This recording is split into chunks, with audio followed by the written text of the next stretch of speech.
dhaweynayaa mudane Cabdullaahi Yuusuf oo gudoomiyaha madaxtooyada wareegga ee golaha badbaadada qaranka بسم الله الرحمن الرحيم بسم الله شرفت مدن مدحda ururka madaxda cusub ee maamulka iyo board directors wakiilada hay'adaha caalamiga ah ee la jooga baarlamaanka mudanayaal iyo marwey waxaan marka hore jeclahay inaan idiin soo jeediyo salaan diiran isla markaana idinka mahad celiyo kasoo qaybgelidda aad ka soo wada qayb gasheen oo si xamaasad leh uga soo qayb gasheen xafladan saaka halka lagu qabtay oo la isku barayo madaxda cusub oo gobolka iyo dekedda iyo hay'adaha caalamiga madaxdooda jooga iyo raggeenii kale ee walaalaha ahaa laakiin muddo 8 bilooda ku joogsa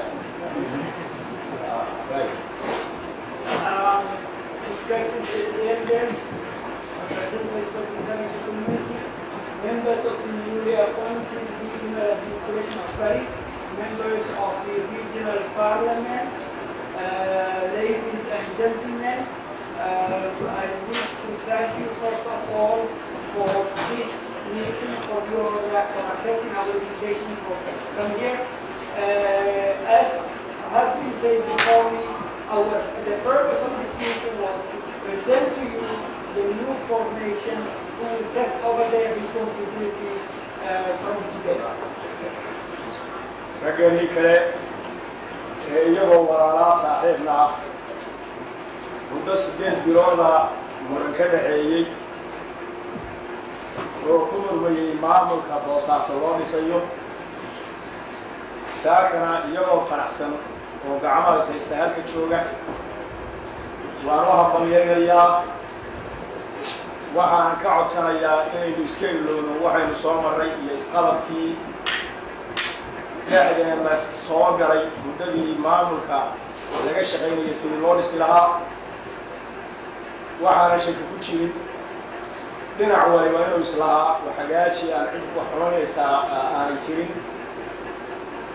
mar haddii haddaba maamul inoo dhismay waa laga maarmaan inteennii isqabatay inay istisaabaxaan lana shaqeeyaan oo gacan buuxda siiyaan mas-uuliyiinta cusub ee la magacaabo.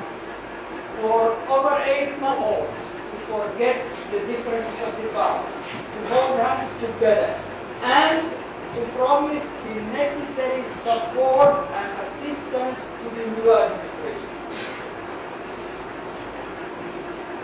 mudanayaal iyo walaalayaal sida ay caadadu weligeedba ahaan jirtay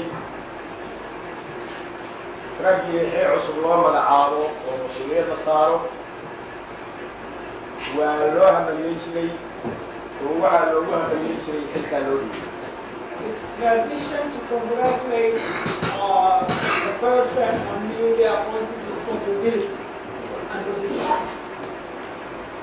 ha yeeshee anigu ragga xilka loo dhiibay amba ha ahaato gobolka amba ha ahaato dekedda waxaan jeclahay inaan u tacsiyeeyo waayo xilka loo dhiibay culayskiisana waa wada garanaynaa xilka loo dhiibay waxay ku fulin lahaayeen inay xiriiri kaga jiraanna waa ognahay marka xilan wax lagu fuliyaa lahayn culayskiisa iyo murugadiisa waynu ognahay ha yeeshee walaalaheen waxaan ka codsanaya wax kasta oo dhibaataha oo ka hor yimaada inay u dulqaataan dhibaato kasta ku dadaalaan inay ka gudbaan ummadda ay mas-uuliyadda u qaadeen oo ay ka dhasheenna waajibaadkii ay saartay inta awoodooda tahay inay ka soo baxaan. It's normal, as I said, to congratulate somebody on new positions and new appointment. I will not do that.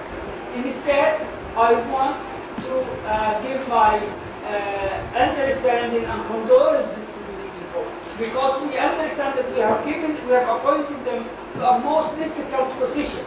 We have appointed them to positions without the necessary instruments for them to fulfill those duties. They do not have the resources, they do not have the material, they do not have what is needed to perform their duties. And yet we are asking them to perform their duties.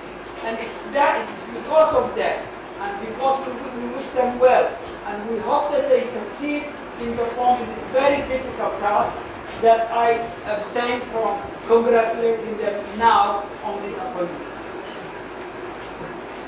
waxaan shaki ku jirin xilkaa laydin dhibay awgees in dad badan ay idin eedayn doonaan, dad badan oo saaxiib ahaydeen siday doonayaan markay idinka waayaan inay idinla coloobayaan, idin haaraamayaan, wax idinka sheegayaan. ha ahaatee arrintu waa nin cilqaaday eedqaad.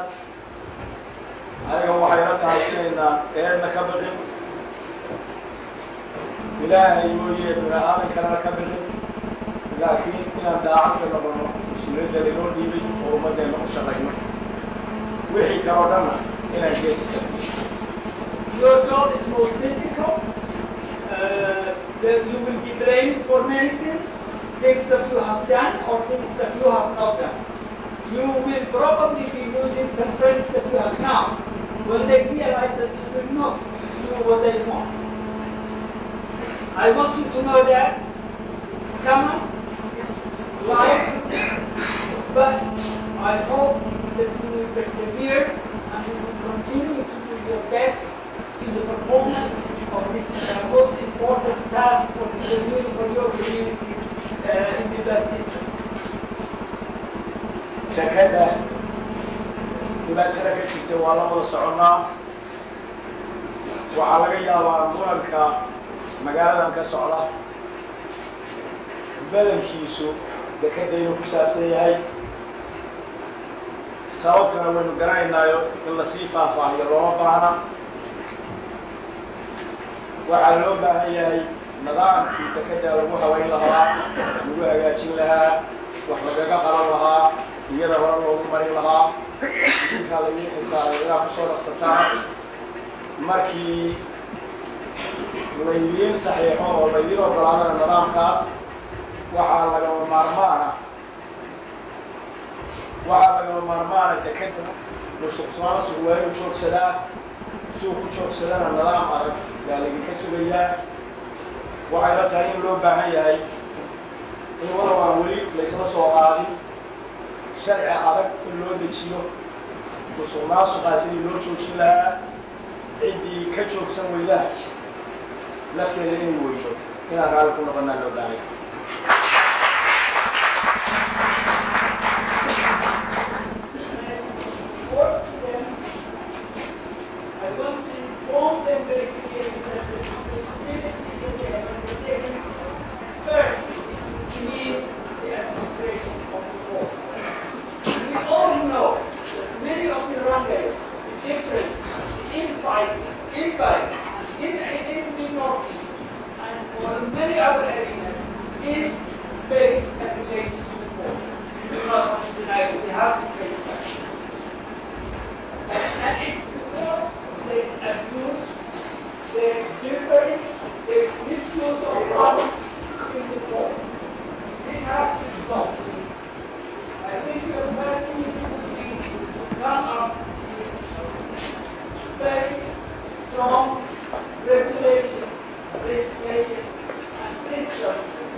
degmada ah inay gacan buuxda ku siiso maamulka gobolka iyo maamulka dekedda labadaba si aynu uga baxno dhibaatooyinka jira inagoo diyaargaroobaynana isla markiiba inaynu soo noolayno dib u soo noolayno qarannimadii burburtay ee Soomaaliya. The SSTF pledges its full unconditional support to both the regional administration and port authority in the fulfillment of their duties and to give them anything that's in their power that they need to do that job. We have responsibilities ahead of us, great responsibilities towards national reconciliation and the reformation of the national institutions. We should be prepared. وأنا ما شيء غير مقعاوي إنتي كذا بيسي حفيز كقولك هرتي ساكت بيسمعوا صباح الغداء هدي حفيز كقولك هرتي ساكت بيسمعوا صباح الغداء أنا هو بحاول مقالة ودم بروح وحاول كسران وحنا سيلو تشوشيو ولسوه تاو واحد قال البكاري يسمع الله بيعمل إلا بقوليه عندي صوت هكذا اسمها مثل بقولنا يا هذه جريبة من النعيسة هنا بدي وراء وراء اللي بقوليه كده هذا ما من كتر الكلام فكل شغلة سلوا مجالات النظام كذا ويراعي لها ويقفوا ليش وقت كم سنة تركيا عشان كلها وهو الغاتال ليه من الباب في سار بسرية وحفر عند مجالات كسرة مجالات كويسة وقشرات تسكت كويسة هذه دلوقتي المستقبل إيمان توتر وجرين واللوب.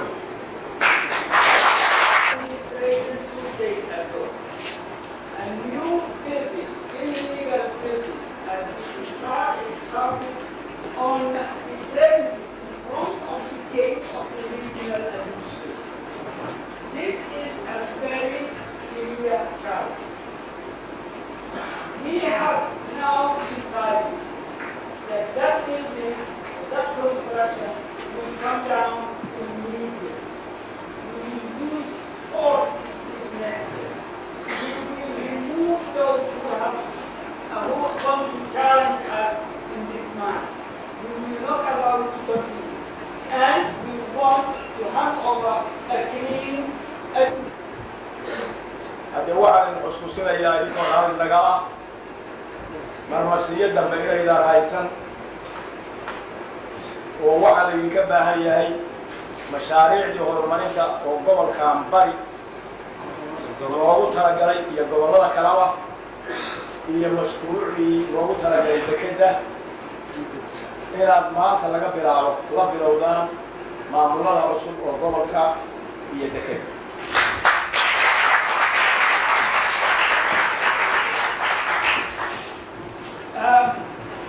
I am aware that the international community has been placed in a very difficult position for the past 8 months. There was no administration, there were no official interlocutors to deal with. You didn't know what to do with the development projects. You have been put in very difficult situations. We understand and appreciate that. We inform you that that period of uncertainty, of doubt, is now over. Now you have an effective administration to work. From today, I wish to ask you to speed up the development program, the projects, the initiatives that have been put on hold for lack of proper and responsible administration. I wish to particularly mention the need to restart and speed up the projects relating to the improvement of the port.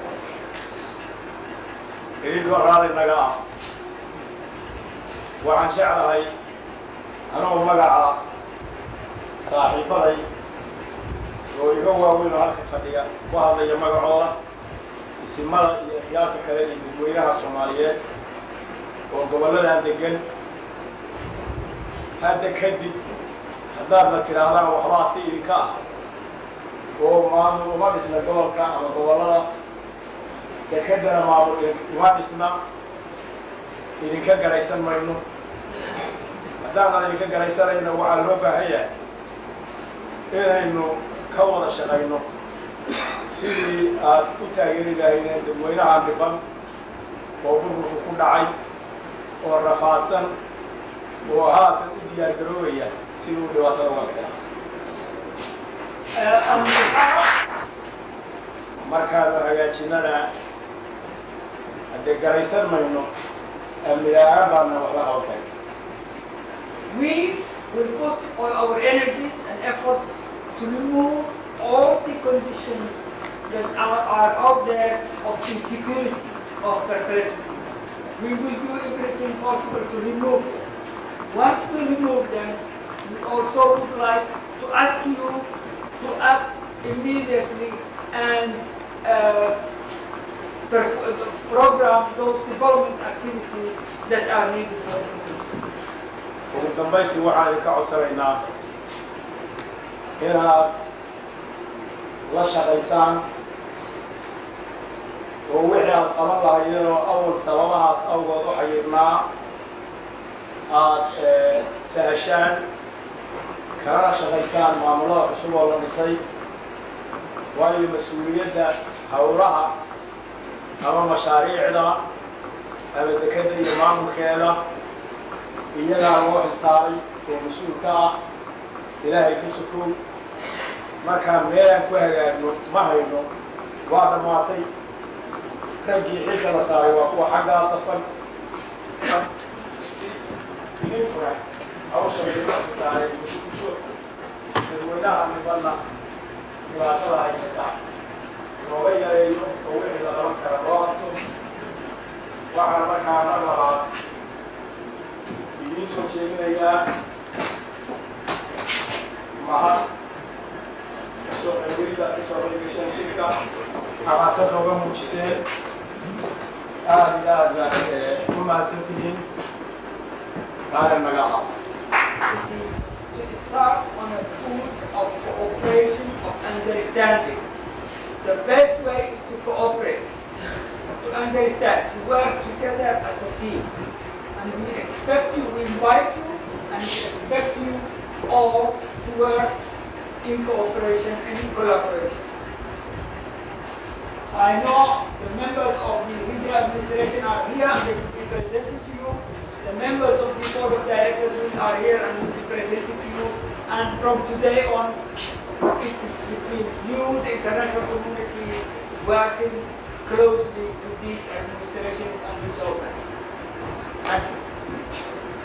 Cabdullaahi Yuusuf aad iyo aad buu u mahadsan yahay arrimaha loo baahnaa inuu shaaca ka qaado dadweynaha iyo madaxda cusub iyo isimada iyo dhammaan waxay ila tahay ciddii dhinaceeda layna ka soo galaa iyada ayaa xilka qaadaysa maanta laga bilaabo sida uu Cabdullaahi cadeeyey xaajiguna uga horreeyey magaaladiina waxaynu u dhisanay maamulkii mas'uulka inoo maamulkii مسؤولka inoo ka ahaa dekadiina guddi madax bannaan ama board of director madax bannaan ayaynu u dhisanay ma aha intaan dhisnay aan uga haraynay waynu dhinac taaganahay adin iyo afba midna kala hari mayno sidaa daraaddeed waxaan jeclahay hilalka kala duwan raggii loo magacaabay haddana inaan idin baro oo mid kastoo aan u yeeraba ka codsanayo inuu istaago oo gacanta kala magacaabay guddoomiyaha gobolka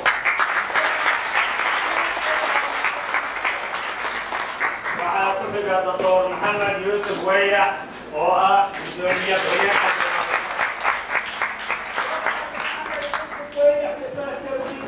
وعكوحي عمر صالح محمد عنجاه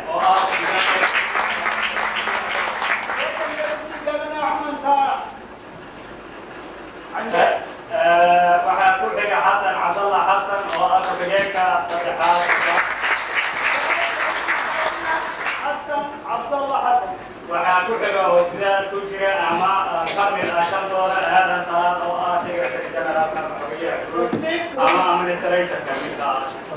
of the team is not here today, he will cover the position of the coordinator and secretary.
بسم الله الرحمن الرحيم. waxaan salaamayaa isimada guddoonka SSTF golaha shacabka hay'adaha caalamiga ay xubnaha ka jooga iyo cid kasta oo shirkan ka soo qayb gashay salaantii rabban u soo gudbinaya.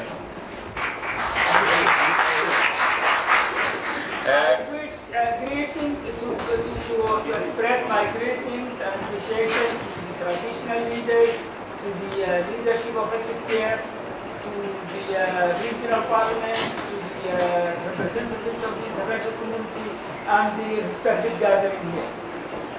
waxaan aad iyo aad mahad ballaaran ugu soo jeedinayaa qiimaynta aad u qiimo badan ee xafladan qiimaha badan ee cid walba ka soo qayb gashay ee aan loo kala harin ee muxuu ahaa yani aad iyo aad u weyn ee nalisiyay ayaan mahad ballaaran ka soo celinaya ka soo jeedinaya. On behalf of my colleagues, I wish to thank you all for this wonderful event in which you officially turn the responsibilities of the administration of the region. anigoo ku hadlaya magaca saaxiibaday ee xilka culus dhabarka laga saaray waxaan ilaahay ka rajaynayaa inaan la leexin inaan la kufin oo muxuu ahaa inaan aqoon waayin baan ilaah ka codsanaynaa hase ahaatee waxaan aqoonsanahay kollayba nin ahaan anigu qof ahaan ma ahi kii ugu mudnaa ugu qiimo badnaa ama xaq ugu ahaa baan aqoonsanahay ee la iga aqoon badan yahay la iga karti badan yahay la iga dhalin yar yahay la iga da' yar yahay hase ahaatee xilkaas qiimaha leh ee la yiri muxuu ahaa tiimkaas hogaamiya u tahay oo aan la ikhtiyaar gelin oo cidaysa magacayga aanan garanhayn waa aqbalay waan ku dadaalayaa intii karaan ka yar.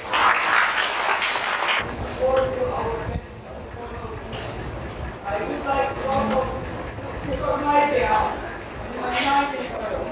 I know, I am aware, but I am not the most indicated person on the board. I am not the most dedicated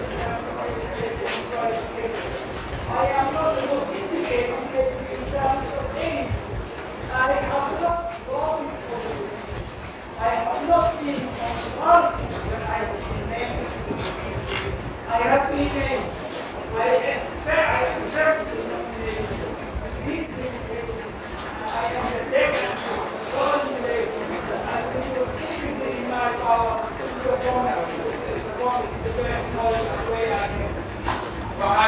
waxaan rajaynaynaa inaad baalal lugo iyo shiida iyo indhaba inta hawshaas noo dhiibtay iyo hay'adaha caalamiga oo kalsooni way ku qabo inay waajibaadkooda gudan doonaan ee anagu ka gaabinay kaalintayadii aad nagu taageeri doontaan sidaasaan hadal ka baxayaan waana mahadsantihiin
How do you say congratulations?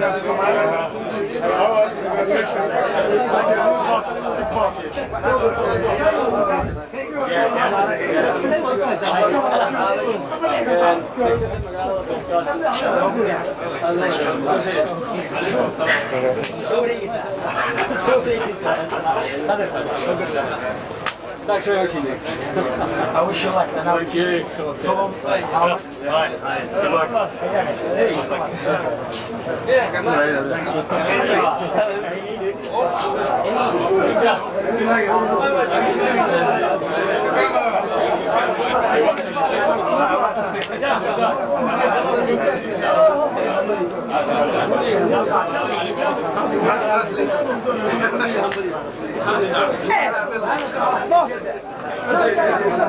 Now I have to tell myself.